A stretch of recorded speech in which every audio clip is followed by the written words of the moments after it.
Okay, there's a new 3D camera. Could this be it? If you're familiar with the 3D camera market, then you know the compromises we deal with, the guessing games regarding quality, features, availability. There was the recent build-up, disappointment, and subsequent abandonment of Acer's Spatial Labs Zeiss camera. So it's fair to ask, will there ever be a worthy next-gen 3D camera?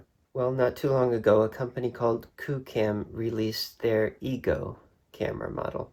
This was budget-friendly with decent quality and ease of use. But now we've got a new model on the horizon, the QooCam Ego 2, and it looks very promising for two specific reasons. The first one is the potential resolution. While it looks similar to its predecessor, this new model is actually a modular lens system. So now you can attach fisheye lenses to record in VR 180 format. This idea is a great decision and seems obvious. Now you don't have to buy both a VR 180 format and a normal 3D camera. Personally, while I welcome the option, VR 180 isn't something I'm totally into. But what caught my attention was the description that it captures 3D VR videos in, quote, up to 8K resolution. Now, with 180, you need these higher resolutions just to get a passable image quality, because it's squeezing more information in there and you're only seeing a relatively small part of the whole screen at once. So the quality of a so-called Ultra HD VR video is not comparable to Ultra HD on a television. However, due to it being a modular camera, there's no reason to believe that it won't still be able to record in Ultra HD with both eyes, even if it's not using the VR lens, using the regular 3D lens. So if that's the case, and even if we assume that they're using the term 8K inaccurately, which has been done to indicate full width 4K SBS, even then, this could still finally be the good quality 4K 3D camera some, including myself, have been waiting for. And what's the second potentially game-changing feature that this camera may have? Variable interaxio. You heard that right. A feature that has been desired by 3D photographers as a sort of holy grail is set to be included with this system in the form of their modular lenses. It will include one with the lenses closer together to allow close-up shots.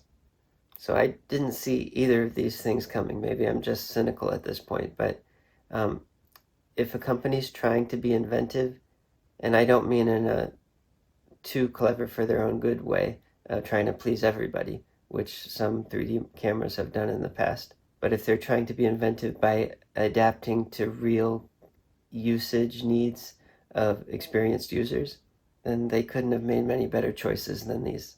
And another thing that was mentioned is that they have a very useful design element that is a flip screen.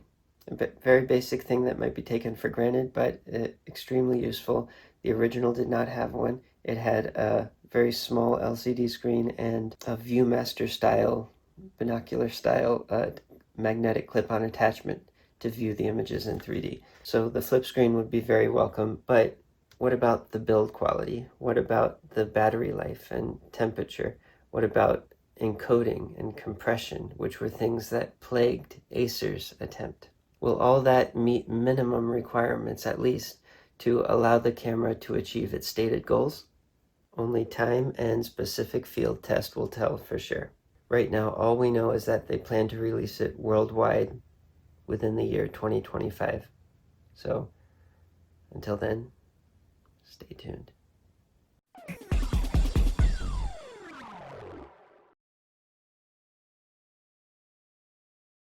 A word about AWOL projectors. This is my current projector of choice. It's an ultra short throw, so you don't have to have it thrown from across the room, and the picture appears brighter because of that. It's 4K and 3D, so if you've got a 4K movie collection as well, this is a great choice for both.